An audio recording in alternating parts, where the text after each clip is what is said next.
what you know, it's how you use it. So the network, I would say network in quotes, knows many things about us. Every single one of us that has any digital footprint, any digital presence, leaves a trace in this digital world. But it's not what is known about us, what someone knows about us. It's the way it's used. And if we define, I suppose, legal frameworks and all other frameworks that we can control how the data is used, especially misused, then we can have a better world. Wouldn't it be nice if you are on vacation somewhere and you have an allergic reaction to something, for the local physician at your hotel resort to be able to access your medical data in just the same second to save your life? But it's also the same, it was also bad if someone wanted to stop me from talking here, just slipping some little substance that can read about my allergic reactions that are maybe public and accessible, and just slipping it something in my coffee, and I won't be able to be here. So it's not what we know, it's how we use it. Or is it secure? Yeah. It's going to be secure, and it's always going to be insecure. The way we secure it, someone will find a way tomorrow to breach this, and then they will find another way to secure it, and then someone will not find another way to access it. It's going to be a constant battle. Yeah, it's going to be a constant battle. Slobodan, you want something to add on this? Yes, a bit, not only for the transportation, but also is the other panelists mentioned about the agriculture. We also, Telecom also has a product developed together with the students from the Faculty for Electronic Communications some 4 years ago.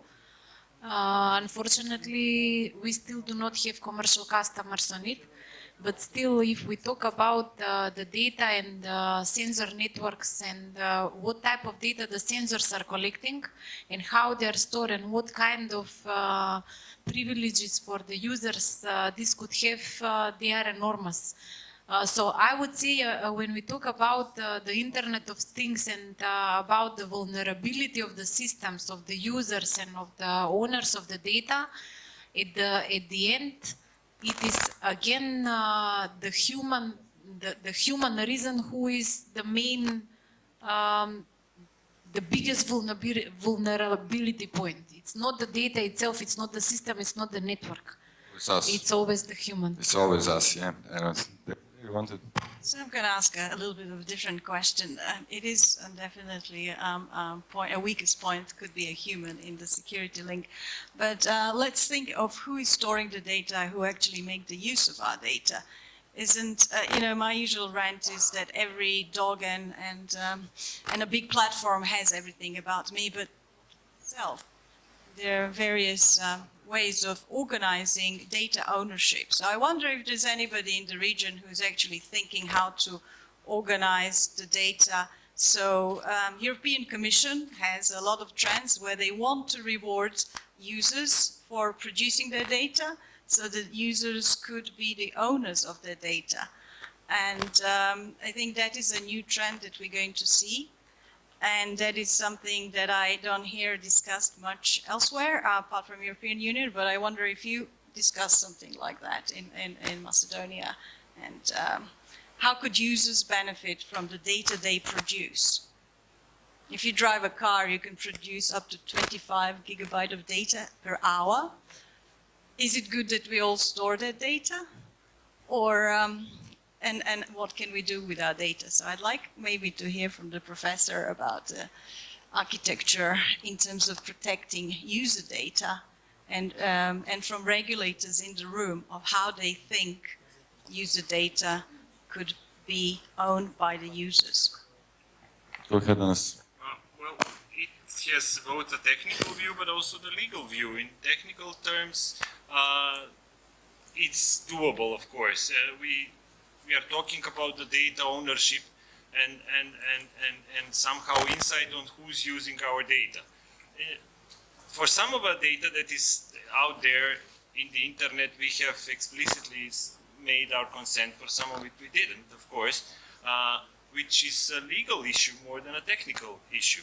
If this data if the data from my car that I share from my car helps someone to avoid a traffic jam at some point, it is a positive example. It lowered the energy consumption, it lowered the production of CO2 because not 10 of us were stuck because of this traffic accident on the main boulevard, but only I was stuck there, and through the data I generated, it helped the nine other to avoid this place. And it's a positive example, of course. There will always be negative examples.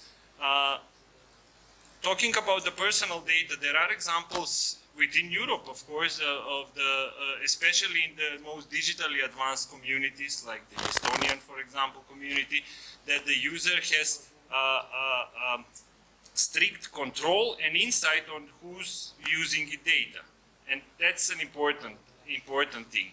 That's if we start to share data, then it's good to give us possibility to control who's going to see which part of the data and who's actually accessing this data.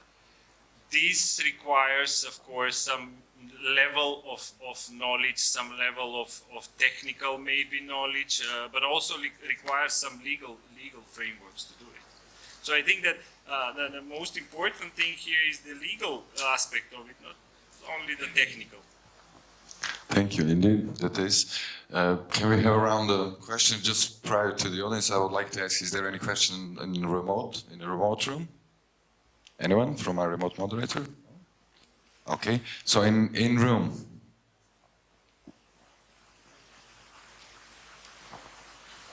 Sorry, it has to be me again, but this whole thing I don't think this works. Here you go. I'll just pass you.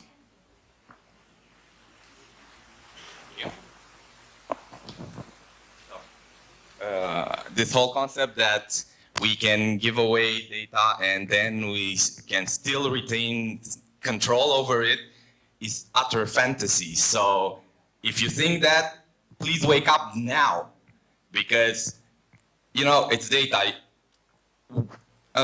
Until you give it away, yeah, you do have control over it. But once you give it away to someone who just crosses his heart that they won't misuse it, they won't use it in any other way than stated, this is just hopeful thinking. I would add naive hopeful thinking. It will just not happen.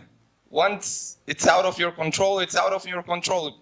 The thing that, the EU Commission or someone will come and create some kind of framework where we can monetize our own data. It's fantasy, it's not science fiction, it's just fiction. Maybe there is some science in it, but yeah. Any other question? What's that question? No? Anyone else in the audience? Okay. So now, yeah, go ahead. I must say, it's not always about monetizing.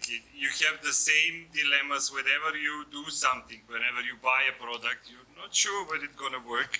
And if it doesn't work, you try to revoke to collect your customer privileges, or try to get it back, get the money back, or everything. Especially us in the research and education community, we believe in sharing. Because without sharing, there will be no science and no progress. If everyone keeps it to himself, it will be no progress. Our progress is based on sharing. Internet helped the educational community. It was developed and it was adopted first between, if I take aside the defense, it was adopted by the academics because of the easy way of sharing data. So I'm not always saying personal data should be shared. Of course, everyone should have a control what kind of personal data it's sharing, but sometimes it can be very helpful. Thanks. And another, go ahead, please. Here it is. Here is the one is working. Yes, there is a contact. Okay. I think that in the back we have some dilemmas. Yes, we are living in a digital world, and we are not trying to have total control or total regulatory framework that will assure us that everything will be in line with the law. There is always possibility, but at least I think that we should try to create some regulatory framework in order to avoid abuse of this personal data. We are sharing data, we are working in a digital world, in a digital environment, so we just have to find a way how to try to control it and not to influence it. And on the other side, we are witnesses of this, what was Google Forget case, you remember? So there is always possibility personally to check, it's easy tool, and you ask Google to forget everything about you, and then these are small steps. But there are a lot of challenges in front of us because we are facing with enormous amount of either personal or other types of data. So we should look for a way how to narrow the possibility for abuse of this data. So this is my opinion. Thank you. Anyone else? Okay. We will now go ahead. Are you a regulator? Telco operator. Thank you. From Macedonia. Thank you. I think that is a really good segue into this challenge about data ownership and how users experience the whole Internet of Things network, to introduce Valentina, who will speak from a civil society and a user point of view of her challenges in the Internet of Things. So, please. Thank you. Hi again. And again. Okay, Internet of Things against the four, I don't know. But I would say that, okay, I was listening to the smart city of Skopje.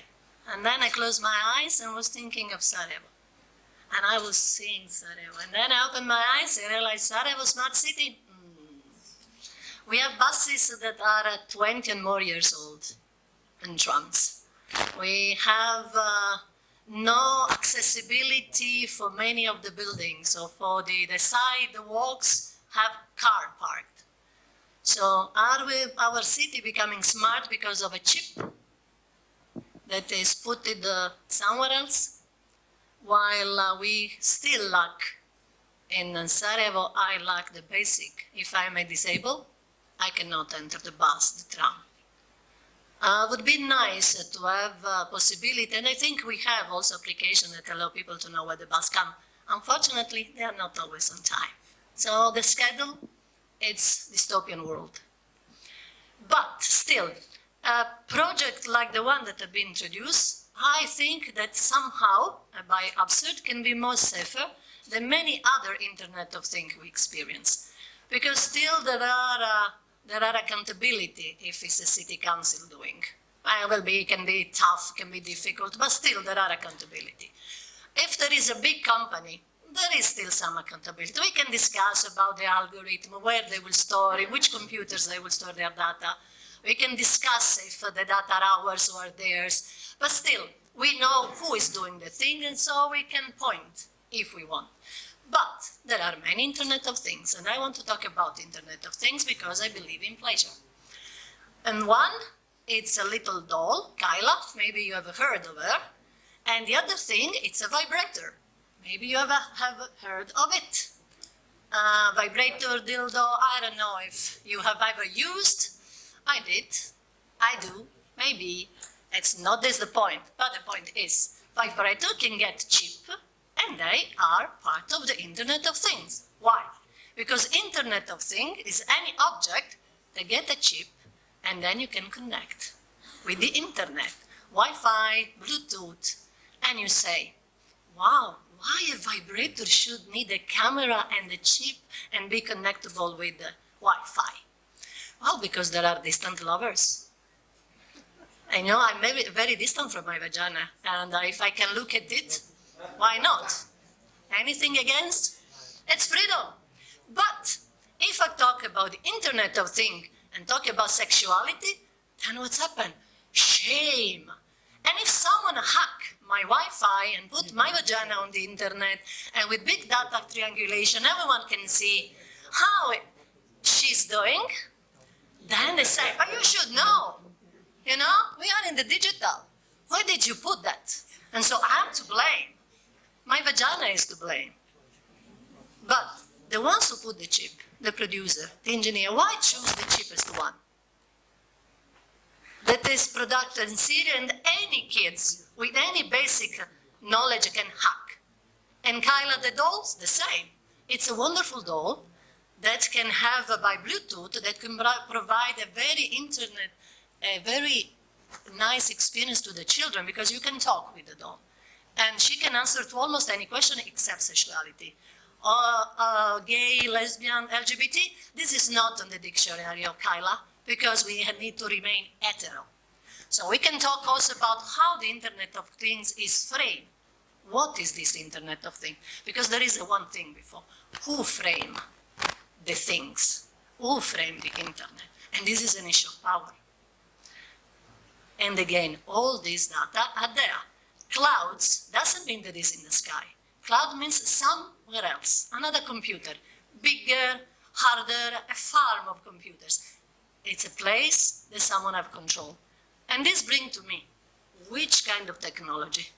At least the Kyla, because it was open source, I can see into the chip that was used. So I can see and maybe can be correct. But the harder part is, first, if as a user I ask to be protected, or my children to be protected, there are almost nothing, because the legal is slow. The internet is fast, but the legal is not helping. Who is to be held accountable? The producer of the doll, the engineer that produced the chip, the company that sell, and while they decide on this, the user is hacked. The private story is there, and our life are hindered. So I'm not about being against or for. I don't think it's about against or for. We live, and things change, and we are curious individuals. But what I would like to avoid is to have users becoming hacked and be shamed if they are using some Internet of Things that is not so smart as they were thinking they are so smart. And I stop here for now. Thank you, Valentina. A round of applause, yeah?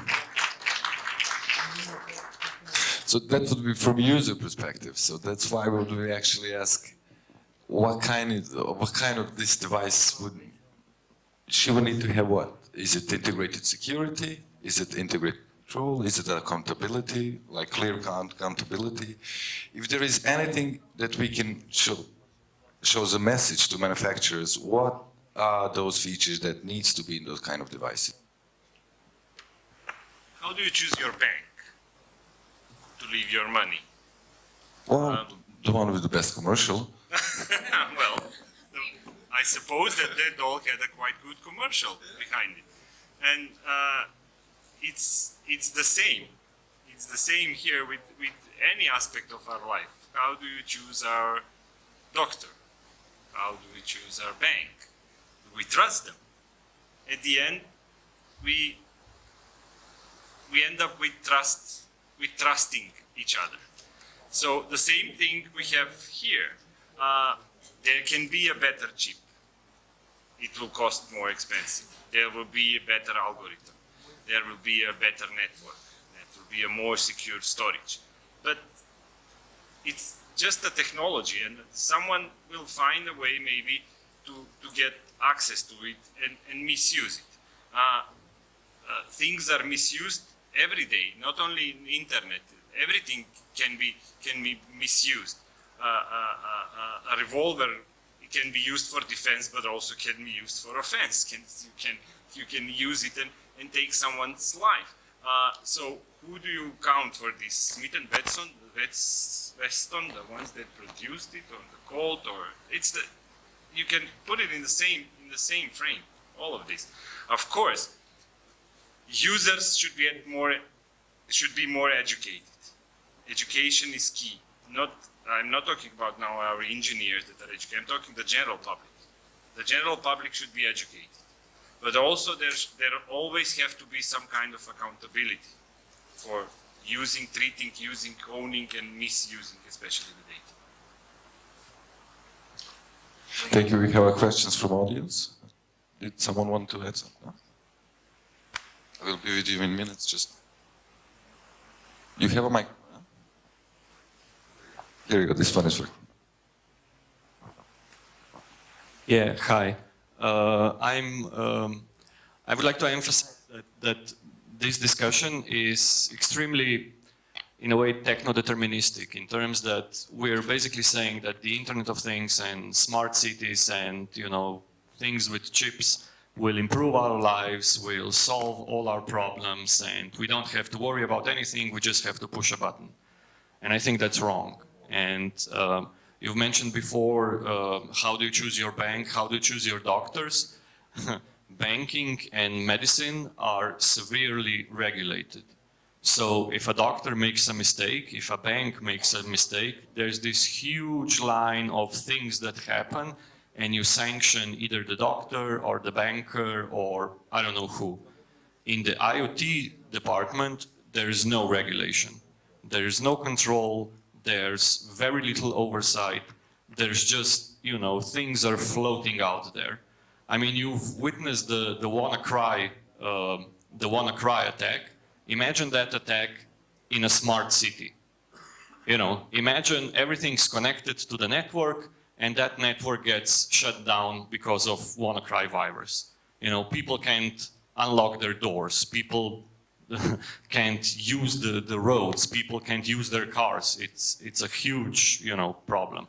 And just one other point. About the market, what are the dynamics of the market, how it could be formed, what are the users' perspective, and we will have sort of three parts of this discussion. One is what are the challenges and what are the current implementations, and then the third part, if we could get all your input into ideas of how it should be implemented in the right way. But before we start, I think I would like to just introduce my colleague Arvin Kameri and myself, Desiree Milosevic. I'm from a company called Affiliates, and Arvin is with Diplo. We'll be your moderators, but we really like to have an interactive session. So turn off your phones and grab the roving mics that will be here. We try to leave plenty of time for the questions. So that we really have a discussion rather than one person's point of view. I would like to open this session with asking, not just focusing on technology, but what are our societal needs in the region?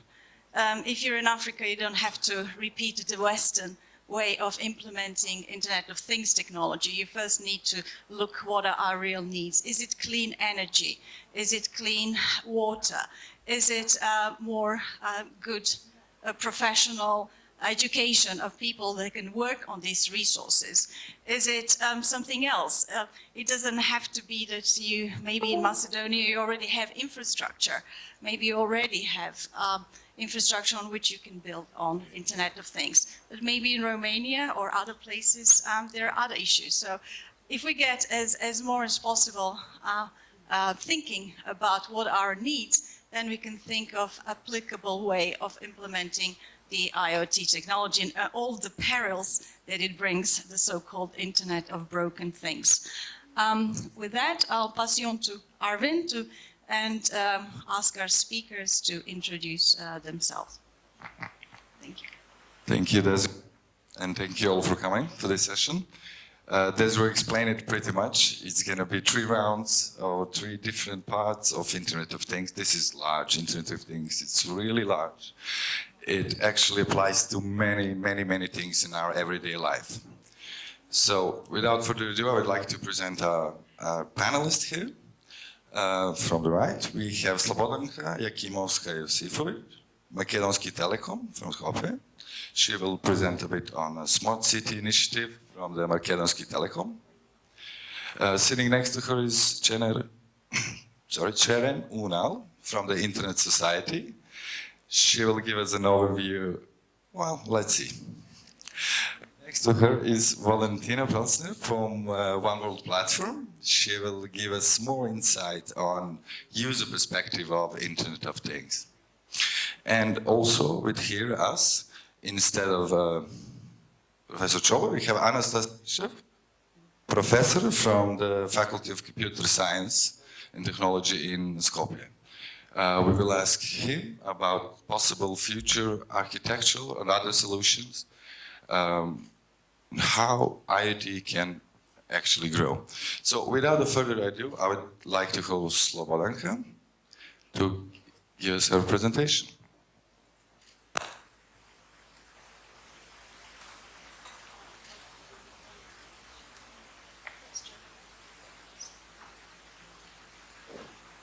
With the introduction of the Smart City project of Makedonsky Telecom, the citizens from Skopje will be provided with comfortable, fast, and efficient transport, suitable for a modern metropolis.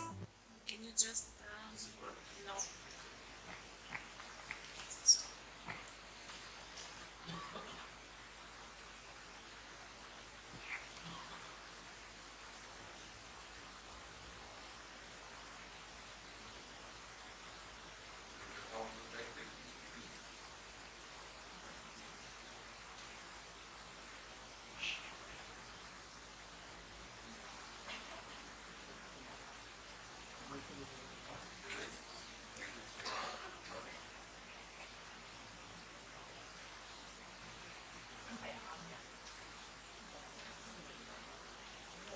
With the introduction of the Smart City project of Makedonsky Telecom, the citizens from Skopje will be provided with comfortable, fast, and efficient transport, suitable for a modern metropolis. We will show you what it all looks like through one day in Jana's life in the urban city of Skopje. Just like any young girl, in the morning you can often see Jana with a cup of coffee to go in one hand and the telephone in the other hand. When she arrives at the bus stop, Jana immediately looks at the info display, where all bus arrivals are shown in real time. Jana gets on the bus she wants, and while doing so, she is able to have a fast and easy reading of her smart card. A single bip greets her at the validation device, and she is already in her seat. Coming back from work, instead of going to the ticket sales point of public transportation company to top up her account, Jana simply goes to the device that operates 24/7 and enters money. In addition, on her way home, she sends an SMS in order to find out the time of the next bus. And she goes to the supermarket nearby because she has just enough time to get the groceries and then catch the next bus. Even if she hadn't managed to find the device, she still would have been able to pay for the transport with her smartphone with the help of MobiPay by simply dialing the number 185. As simple as that, isn't it? Yes, Jana adores planning each minute of her time, and isn't that a privilege that we would all like to have? Yes, Jana is lucky because she has chosen the most comfortable way of moving around the city. Skopje, her city, has become a smart city, thanks to Makedonsky Telecom.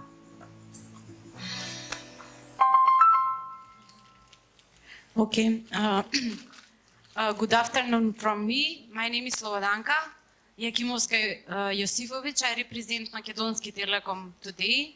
I'm delighted to be on this conference of Agency of Electronic Communications for the first time, representing the business area of Makedonsky Telecom, and I will talk today about smart city, Internet of Things developed in a way of a smart city, and the start of the IoT era in our capital, in the city of Skopje. What we have done in the previous 2 years and how we live as citizens of Skopje in the past 2 years. As you have seen in the video, Jana is the lady who is standard professional lady going to her office and to work on a daily basis and using the public bus transportation. What we are trying to show here is that our citizens today are capable to save their time because they are knowing at each point of time when their bus is coming. Either is by the displays on each bus station or by sending different kind of messages. It's either through internet or a standard SMS message to see when their bus will come at the place where they want to start the ride. This is one part of the system that is being implemented in the city of Skopje, and the next one is the ticketing part. As you have seen on the video, Jana can pay her bus ride either with a plastic card, which is the usual way of payment, or she can also use her mobile phone to do the payment via her phone or via her postpaid bill. And this is being implemented and is being alive for all mobile subscribers, no matter what kind of phones they use in the city of Skopje. Of course, in case they are citizens from other city and in case they want to pay for a single ride, they can also do so. So it's not closed for the citizens of Skopje. When also there are tourists coming from other cities, they are eligible to go in the public buses of Skopje and to have a ride in the public transportation. What we have done so the project is being finished in 2015, so it's already live almost 2 years, 1.5 years, and we are living it on a daily basis. Why I'm saying this, because you will see what kind of challenges we are facing on operational level.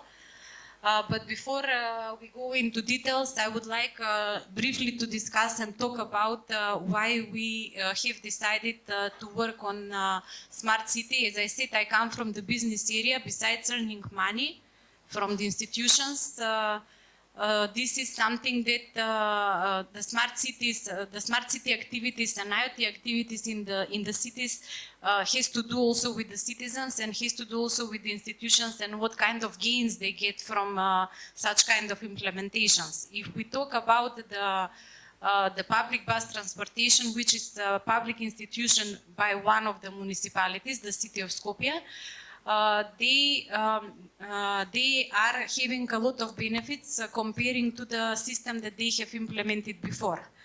In the system that was implemented before the public bus transportation in the smart transport way, they had a lot of problems with collecting money because a lot of people which were driving in the buses were not paying their tickets. So now the system is fully controllable. They know their revenues on a daily basis and they can make control in each bus at each point of time with, of course, argumented facts in case the customer paid or didn't pay, so they will penalize him.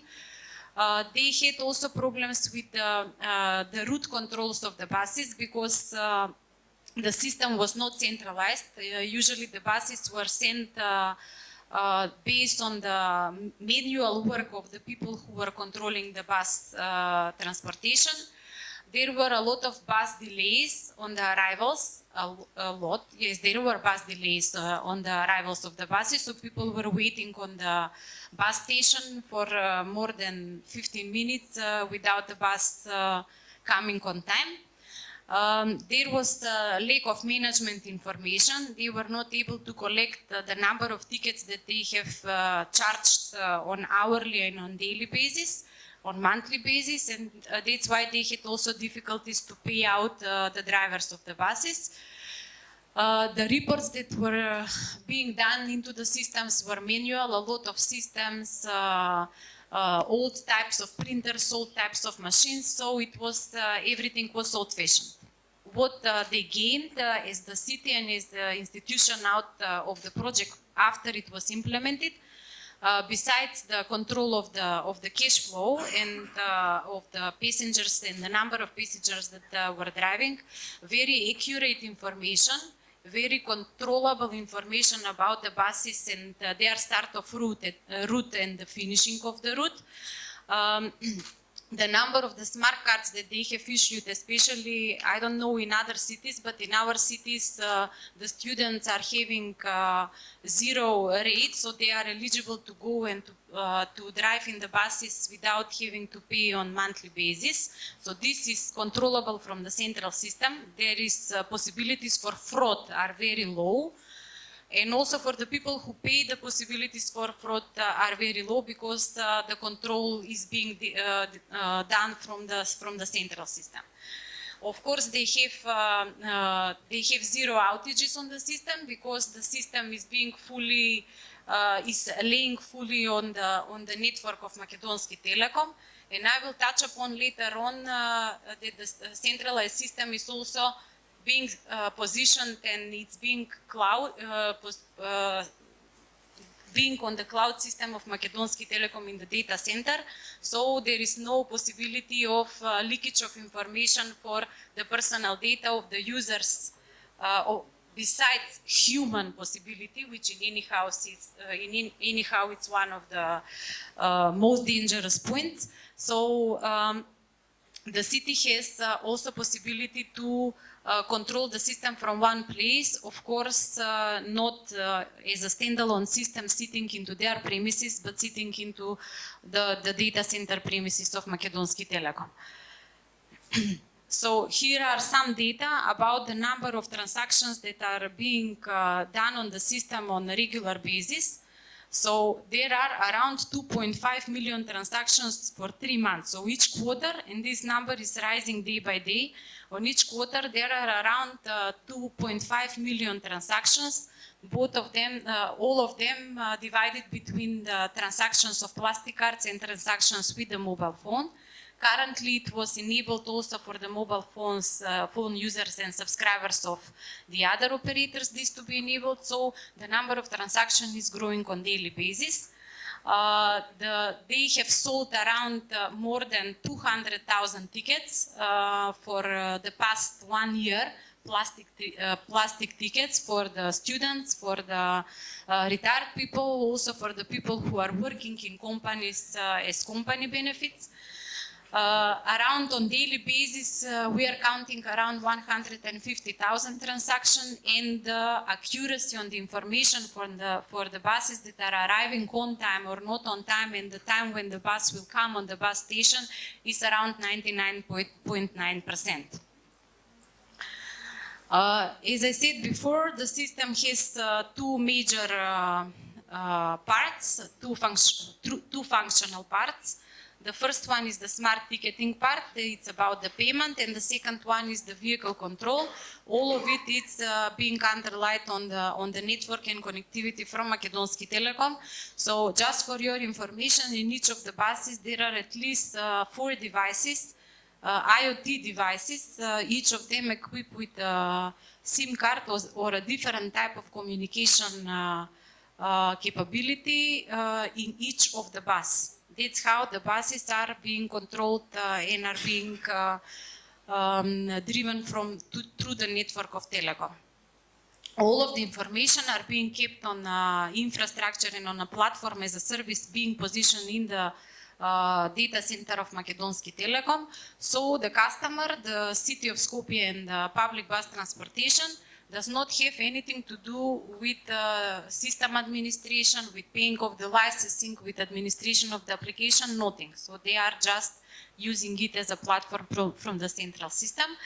Additionally, this has different advantages, as maybe we will discuss upon in a bit more in the second part of this discussion, about the security and about the privacy of the data. But we consider that in each of the IoT implementation, no matter for the smart city or for residential products, it is important that the data are kept in single place, because that's how the guarantee for the security and for the data protection is being on the side of the operator or on the side of the provider of the service. This is the number of the places where the system is being deployed. It's around 650 buses that are being equipped with the system, with this IoT system. There are 8 places where you can buy the service from the public bus transportation. These are the same places that were existing before. There are additional network of around 100 places for topping up of the same as for prepaid top-up. They are being used also for top-up of this plastic card. There are this standalone machine, as Jana was about to top up her account, website, and of course, as I said, mobile payment being done through one single number for all subscribers in Macedonia. Additionally, the LED displays are existing not on each bus station, because this is how it was designed at the very beginning, only on the places where there are a lot of crowd. So it's only 50 of the bus stations that are being equipped with the bus displays, although in Skopje there are around 1,000 bus stations. Not all of them are being equipped with these devices. Additionally, we have provided also a website where you can go there and top up your account. You can see additional information, send SMSs to get enough information when the bus will come at which bus station. This is the ecosystem. As I said, everything is being provided through the communication network of Telecom. The web portal and the customer service, of course, they are help desk. They still have a help desk where they report problems on daily basis. We are going on site and doing the necessary servicing of either the bus or the software or each part of the system. As it was mentioned on the session before, last year, but our award was not mentioned. We were awarded with a prestigious award from this World Congress on Information Technology that was held last year in Brazil. So our project of Makedonski Telekom for Smart City of Skopje as a solution was awarded in the category Smart Public Transportation. Sustainable growth category with the prize of ICT Excellence Award. This was on the picture. There on the picture you can see one of our representatives from T-Systems Brazil who was there to pick up the award in the name of Makedonski Telekom.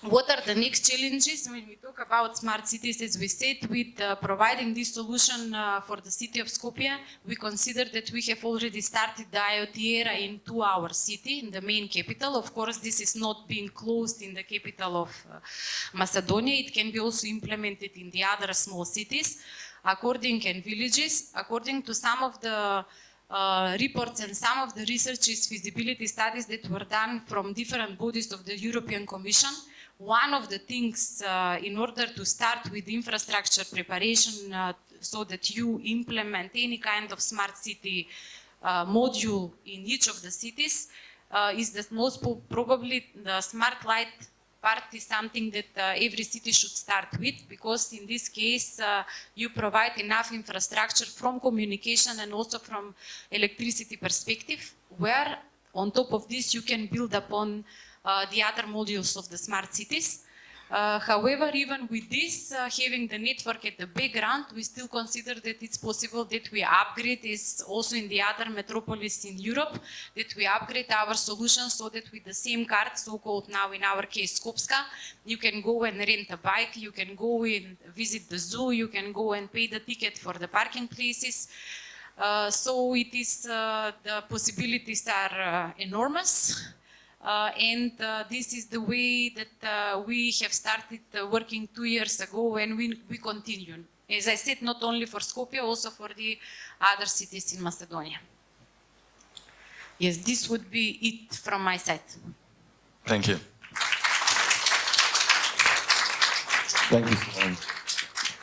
And can we have a WebEx on our screen? No? No WebEx. So, okay. We had a remote panelist who would... Can we? Yeah, please. In this first part of the session, we try to actually look at the business solutions, not so IT related, but IoT related. So next to the smart cities, another big promise for Internet of Things is an agricultural Internet of Things.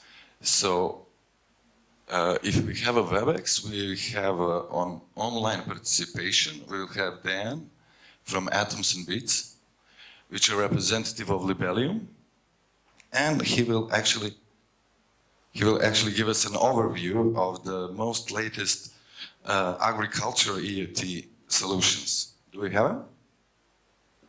Dan, can you hear us? Hello. Hello, Dan? Can you hear me? Yes, we can hear you, Dan, please. Oh, very good. Hello, everybody. It's a pleasure to be part of this event. Unfortunately, I was not able to join you personally in beautiful city of Ohrid. My view of IoT is a little bit specific. I mean, it's the ultimate goal of IoT is to create digital clones of entities that exist in the real world by collecting data from different sensors, images, and so on, and making these data, making models out of these data, so that based on these models we can have a real remote access or remote monitoring of these systems. Then we can have data analysis, so to have the insight what happened and why it happened. And finally, what we are focused on is how to develop models that will predict how the system will behave in the future. And now coming back to your question regarding agriculture, I first would like to share with you some reasons why we need IoT in agriculture. And I think that the key point here is that food production must increase by 70% by 2050. And having in mind that we have limited resources, for example, agriculture consumes 70% of the world's fresh water supply. We have a limited availability of arable land. There is a huge impact of urbanization and rural labor supply. And the land and the air is more and more polluted. I have some figures that, for example, pollution kills 3.7 million people every year. So we have to produce much more with much less. And then we have to do something what is called precision agriculture, meaning by collecting data from different sensors, cameras, and so on, we can remotely monitor fields, and based on insights collecting from these data, we should reduce the usage of fresh water, chemicals, increase the production, and at the same time do the production more healthier and with less pollution. And here is the place where IoT came. So that's exactly what IoT solutions do. Based on collecting different kind of data, we are developing model that will tell to farmers what have to be done in which specific period of time, and what chemicals should be applied, and when the irrigation system should work, and so on. At the moment, there is a lot of different references, especially from Libelium. I can give you just a few of them, like Vineyard Health Monitoring System in Switzerland, where they have developed a model that predicts the insect pest activities and allows the growers to make ready and apply insecticides precisely when needed. And that's the key point of precision agriculture, to precisely apply something when it's really needed. There are examples from oil tree monitoring in Italy, there are farms in Austria, and so on. And I can give you just one short example of what I'm doing here with some apple producers. So they have some like five hectares of apples, and they have the irrigation system that every evening is active and do for 4 hours this irrigation of this land. And based on what we are doing, we are just connecting to these systems, taking it to cloud, analyze these data, and first of all, he is in position to remotely switch off, switch on this system. But then we can also, in the next phase, build a system or some kind of algorithm that will estimate when and how much the water is needed based on the sensors that we have in the yards, like there is a soil moisture sensor, or there is a temperature sensor, and so on. So just to finish this story about IoT in industry, at the moment, some estimations said that there is 6 billion devices in the field. By 2020, there will be 50 billion devices there. The amount of data that these devices will collect will be enormous. And the key point is whether the models built on top of these data can help us to achieve these goals in agriculture, but also in other areas like industry, like smart cities, what we heard, and many other areas. So that's all from me. Thank you. Thank you, Dan. Thank you, Dan. And please, I would like to ask you to stay there if there is any questions maybe for you. So please stay with us. And with this, we would like to ask Ohrid if there are any questions so far. We would like to. Yeah, go ahead. There is. There you go.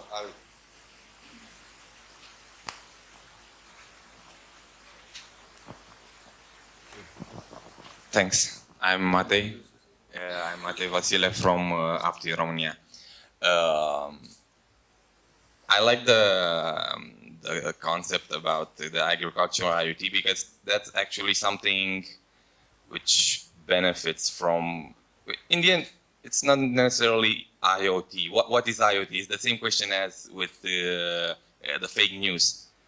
We're just creating a new term for something which has been around for a long time. You're just automating a system, and in the case of the agricultural setup, that's something new, something undoubtedly beneficial. But what is so new about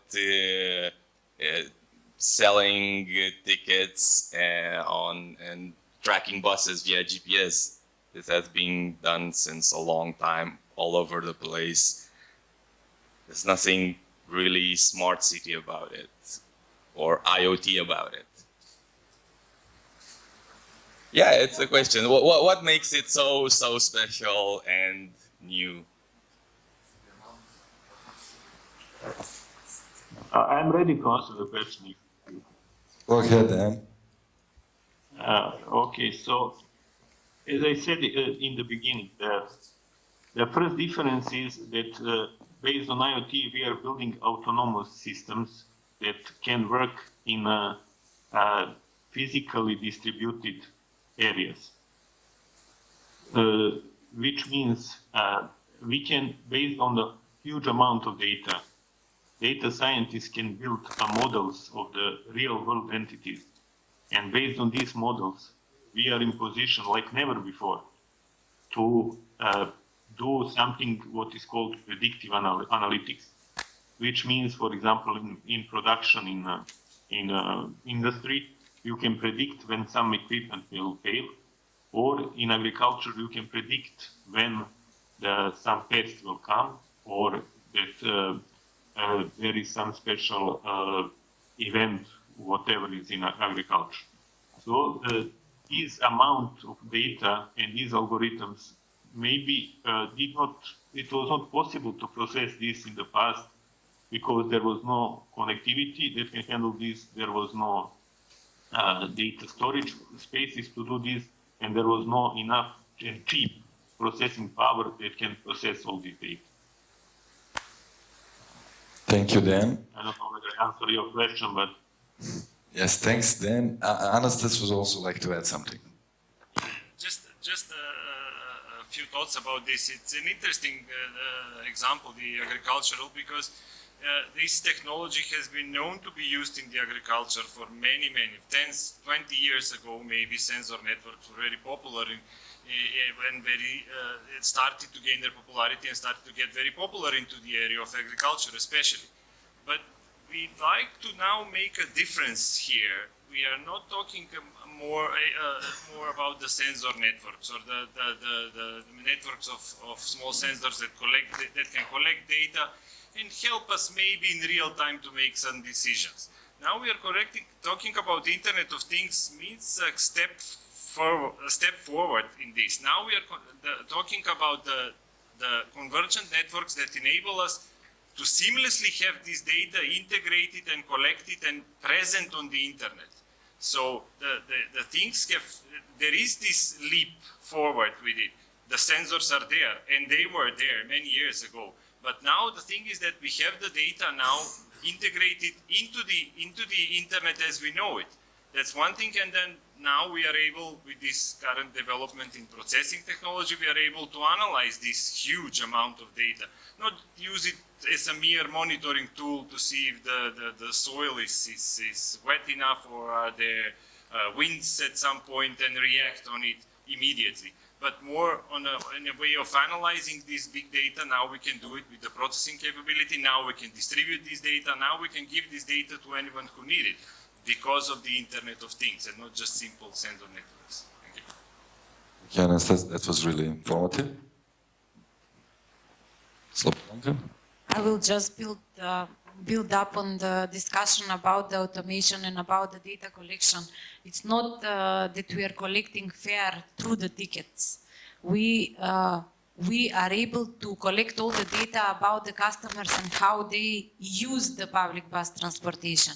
The system is capable to predict in case there is some accident happening on some of the traffic lights, that the system is automatically rerouting the bus to drive in the another location. It's not that we are talking only about automation. We are talking about data collecting. We are talking about predictive models. We are talking about data analytics and big data. So this is it. Smart city and the transportation is only part of it. One more? No, okay, go ahead.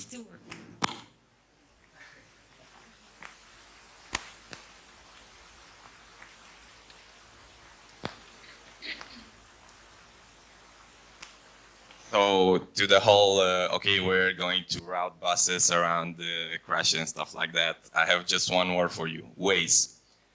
Moving on to the whole, where we're going to analyze everybody's data and big data and a lot of other buzzwords.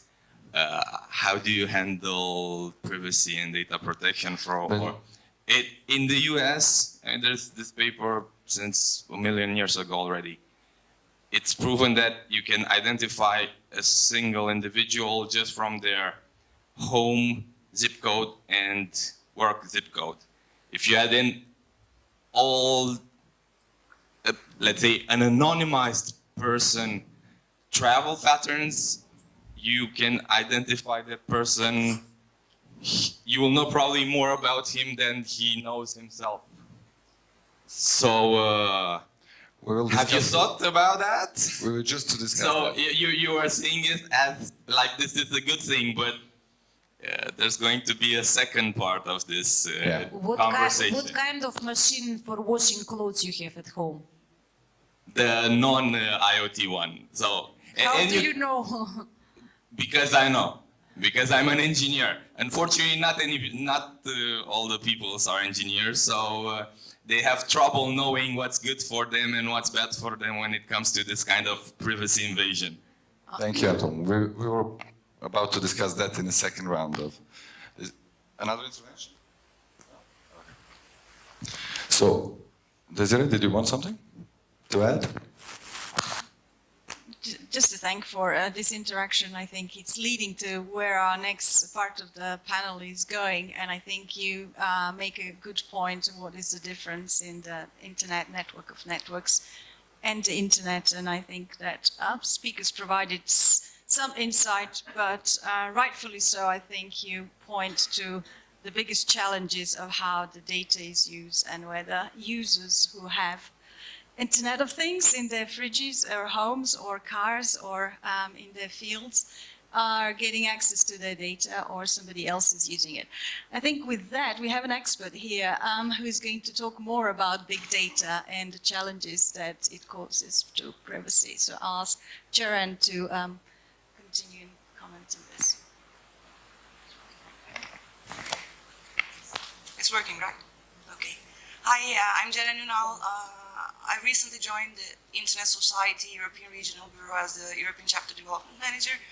Originally, I'm an IT lawyer from Turkey. Today, I'll try to give you the overall perspective of the Internet society on Internet of Things. So the Internet of Things is constantly evolving as we speak, with many areas of application, from smart cities and agriculture, as we just saw, to self-driving cars, automated homes, and even bio-connected humans. We're talking about a rapid expected increase to over 20 billion connected things by 2020, and a growing convergence between the Internet and the physical world. As IoT is only just beginning to take shape, at this point, best practices, standards, and regulations might be difficult to keep relevant and useful. There's also a rapid innovation from a range of new players in the field, from traditional technology companies to startups. While the established actors understand how the Internet ecosystem works, the IoT brings in new players, manufacturers, vendors, service providers, who might have challenges understanding the Internet environment, which makes things even more difficult. In this rapidly evolving environment, it's important that we take an approach focusing on the future and the way forward. This is exactly how this panel is organized. ISOC has an ongoing project called Internet Futures, for which a multi-stakeholder survey was conducted on a global level on how the Internet will look like by 2025, and what are the drivers of change, what are the challenges, and what are the main concerns. Unsurprisingly, the Internet of Things is recognized as a driver of change by the participants, and the key challenges and uncertainties are raised by our community on the global level. One of the main concerns is obviously the shift from the Internet as a mere vehicle for content delivery to one which is interconnected with and controlling the physical world, with impacts on real property, real assets, and real life. So it's no longer just about data and content anymore. There's undoubtedly an increased potential for surveillance, privacy intrusions, and discrimination, as well as a parallel increase in cybersecurity vulnerabilities and types of targets vulnerable to attack. There is also a greater pressure to control, monitor, and manage Internet endpoints, which raise the stakes for government involvement, which in most of the cases is quite worrying. There is also an uneven distribution of benefits of the Internet of Things between the developed and the developing regions, and even regions within Europe are at different levels of development when it comes to the Internet of Things and fully benefiting from it. There is also a huge potential social backlash of living in an always-on world, including in the physical environment. So privacy was traditionally described as the right to be let alone. Then we had the Internet, then we had social media, where we put ourselves out there. We changed the whole thing. And now we have this concept of being always on, which has tremendous transforming effects on the society. We're not just talking about connected devices, but a big complex system. So the IoT is not just connected devices connected to the Internet. It is a network of devices acting in a coordinated fashion and being automated, controlled, and communicating over the Internet. Security and privacy on such a complex system is defined only by its weakest link, and with more devices linked to the Internet, the vulnerabilities on the Internet of Things have growing effects on our everyday life. So I'll stop here to talk later on more on security and privacy. Thank you, Sharon. As you all see, the data is a main word. Data, data, data, data. There is a generation of data. And so we will have to know how is this data actually stored in the Internet of Things, how is it exchanged, how those devices are connected, and where those data goes. To help us in that, we will have Anasis. Please. Thank you. Well, the technology is moving forward, of course, and we have the capabilities now to store huge amount of data, to move huge amount of data from one end of the planet to the other in just very short time through huge links, international links. We have networks that enable us to connect every single piece of equipment, like these bands that I'm wearing on my hands, measuring my heart rate, up to the more complex systems in the industry or whatever. So all of this generates huge amount of data. The data used to be stored locally, then moved itself to the cloud.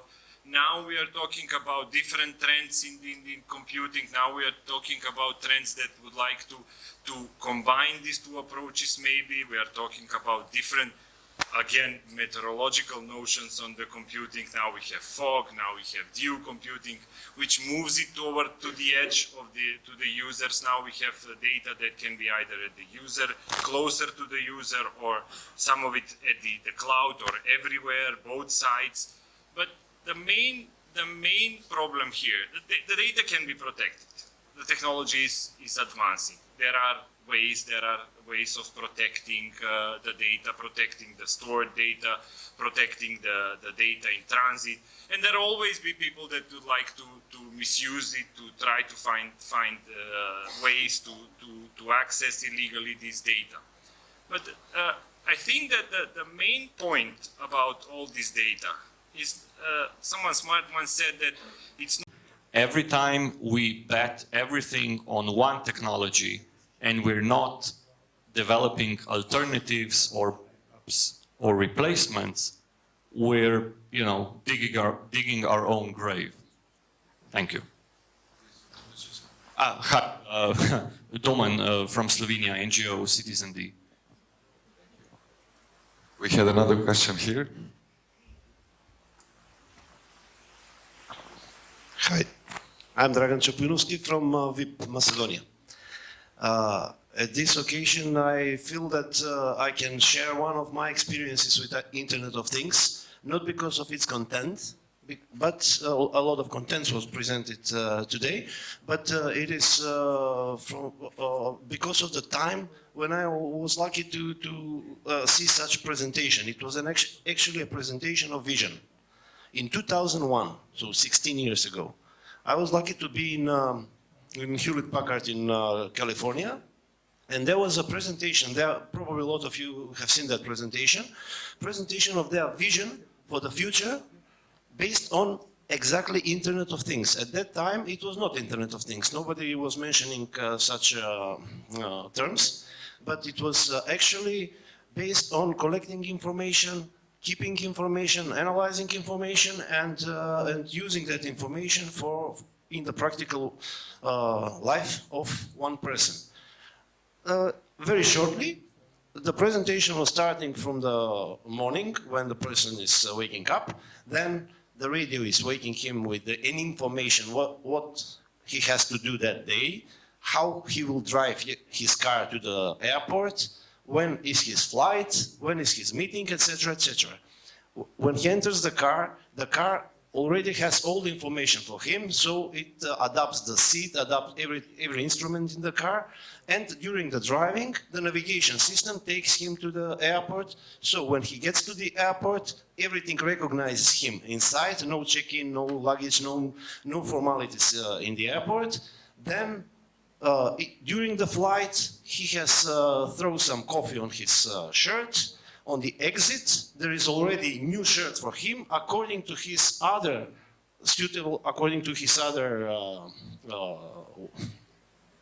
things that he wear, and he goes to the person that he need to meet. Also, a present for a birthday of the son of the person who he need to meet is ready for him because the system knows everything. So it was 2001. Until today, we have 16 years of this presented vision by a company, by a very reputable company. Many other companies had such visions from that time, and maybe not so early, but during the period until now. But today, I feel that we face a very, very small amount of such visions. My question would be, why is it so? What is the reason that something which was very well known 16 years ago and practically implementable today with no restrictions, so almost, we don't feel the benefits of it? Thank you. And we just had a one short, Ljubča, can you please?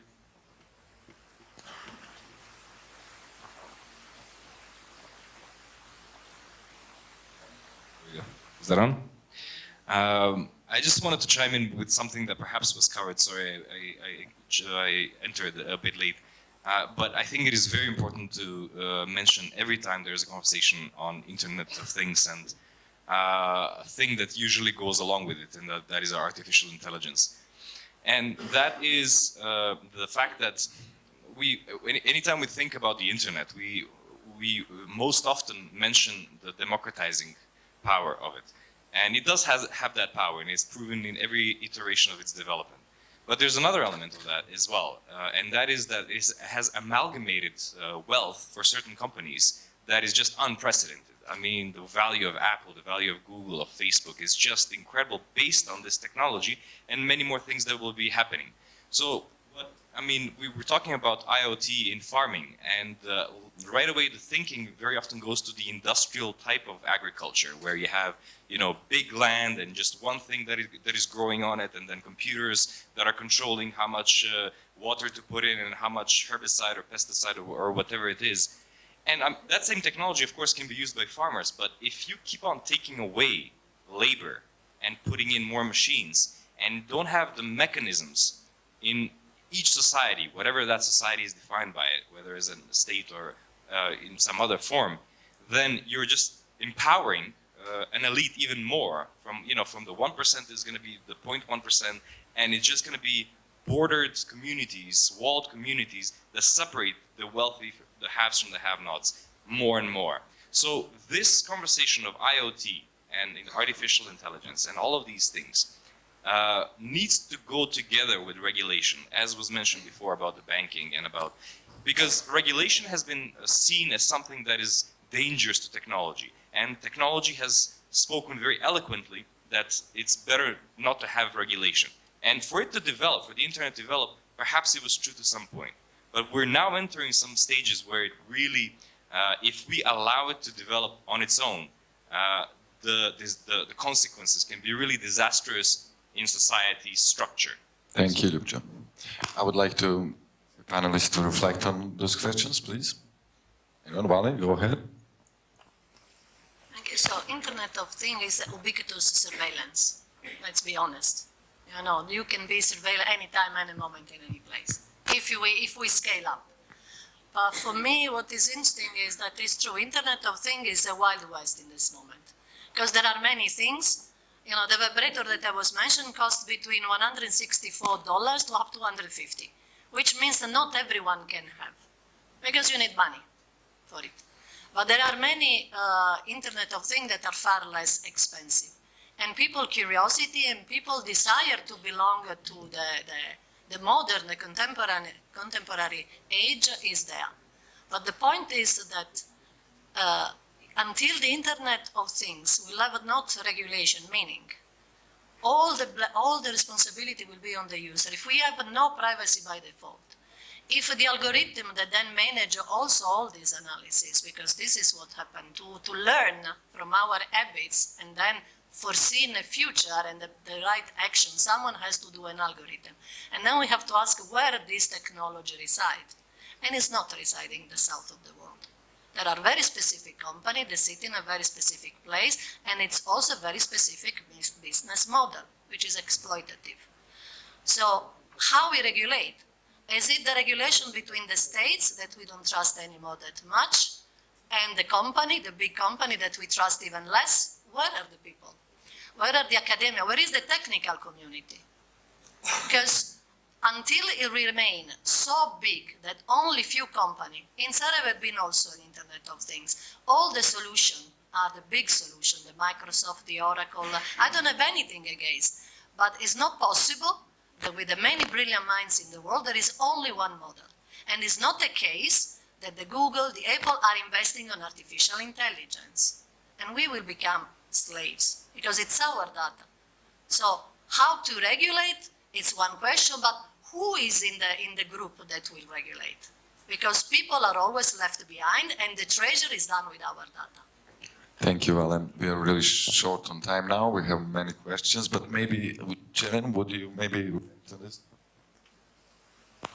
Yes, I'll try to address all of the questions raised, which are very legitimate questions. So we have this fascinating world of the Internet of Things, as Valentina perfectly projected. It's really hard to top that. But it's also a very fragile environment, so the need for a collaborative approach is more apparent than ever. The Internet's development has actually been based on voluntary cooperation and collaboration, and these still remain the essential factors for the Internet and even more for the Internet of Things. By the end of the days, it's the people that ultimately hold the Internet together, so the user-centric approach is often overlooked in these kind of discussions. I would like to talk about the Internet Society's collaborative security approach, which is really a no-brainer. It's based on the fact that the Internet is globally interdependent, the IoT even more, which makes collaboration between stakeholders necessary to achieve security goals, characterized by mainly some key elements. First of all, building trust is essential in fostering confidence and protecting opportunities. So the objective of security should be to foster confidence in the Internet and to ensure the sustainability of the Internet as a driver for development on a global scale. So the Internet participants from all sides need to have confidence that they can use the Internet for secure, reliable, and private communications all across the world. This brings us to the classic privacy-security dichotomy, because these issues, privacy cannot be isolated from security in these departments, and traditionally it's always served to us as a dichotomy, but why not an equation? So there might be ways to provide security without actually sacrificing your privacy. I mean, you may say I'm a dreamer, but I shouldn't be the only one, huh? The second important part is collective responsibility. So the Internet participants share a responsibility towards the system as a whole. We are talking about a global interconnected networks of network. Participation on the Internet means global interdependency. So in such a system, no single participant can achieve absolute security.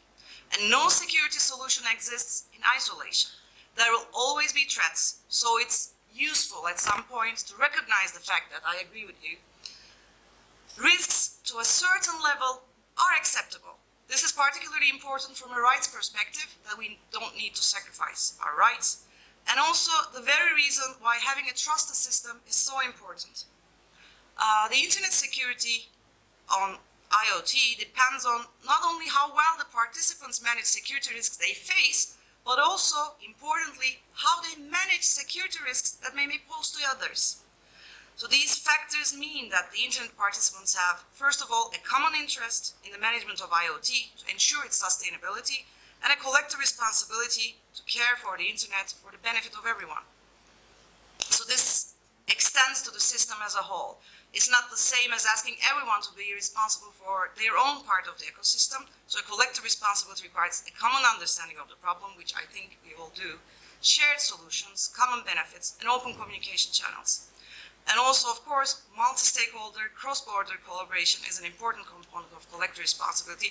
I know I often joke about talking about multi-stakeholderism in Internet governance events is like saying world peace in a beauty pageant, but it doesn't make it less important. So I keep on telling how important it is.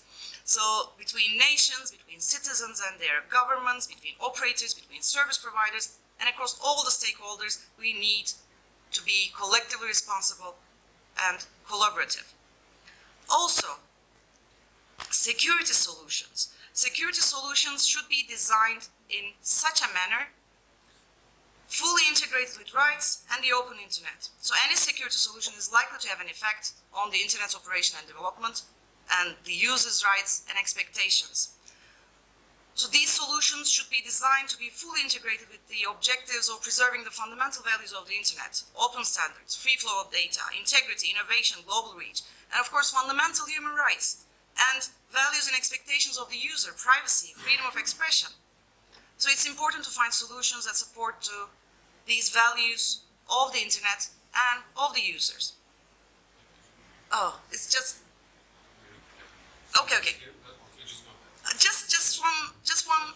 First of all, we don't need to reinvent the wheel here. We have some experts, we have experts in the technical community, so participating in some sort of unions, for example, the Internet Society is collaborating with Online Trust Alliance, and there are some standard developing organizations that can bring value in their expertise. This would also enable users and owners of devices to have confidence that these devices have been evaluated by a group they trust. So this might be a solution.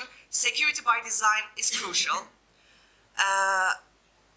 So in a highly competitive marketplace, this can make it hard to sell vendors, but the incentive for manufacturers and service providers would secure the products, and that would, in a good regulatory environment, which would be supported by self-regulation. I'm a firm believer in self-regulation. So the governments are unlikely to be successful to regulate the Internet of Things as a whole. What they might do is simply enhancing the already existing rules. So bringing consumer protection rules up to date, clarifying privacy data protection expectations, make clearer transparency rules. This will be backed and supported by self-regulation.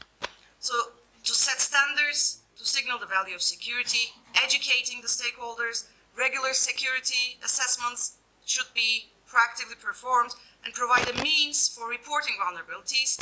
And the ISPs can also have a role. This collaborative approach is important. This is my last sentence. This is how the last year's DDoS attack, the chief, I think the executive of the company actually thanked the society as a whole for their collaboration to achieve a solution. And also sometimes, as much as I like grand designs, simple solutions, temporary solutions might be a good way to at least for the time being, to provide some sort of a solution in the short run, which might lead up to bigger and more effective solutions in the future. Sorry, I talked fast.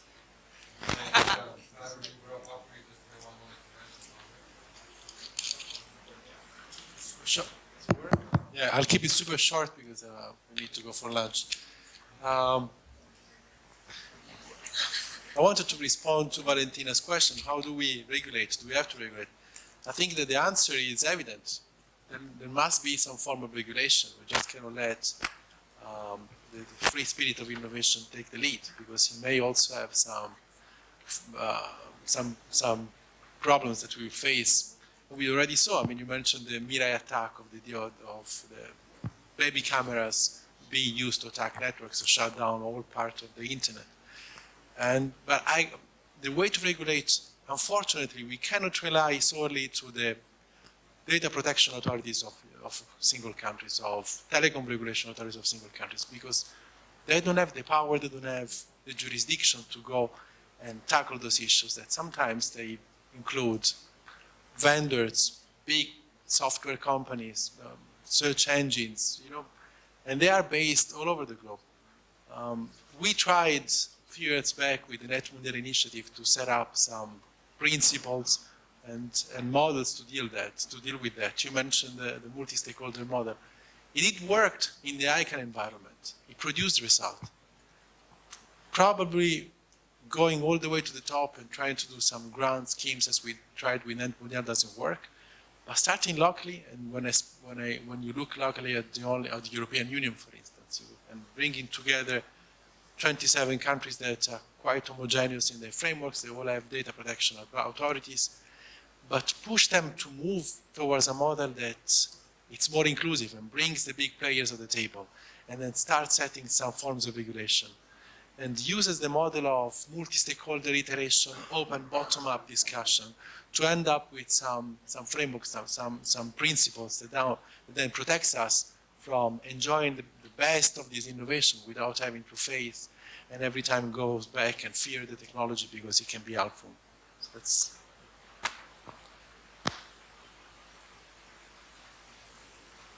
Thank you. And before we wrap up this discussion, we would like to ask our rapporteurs to read us some of the messages from the session.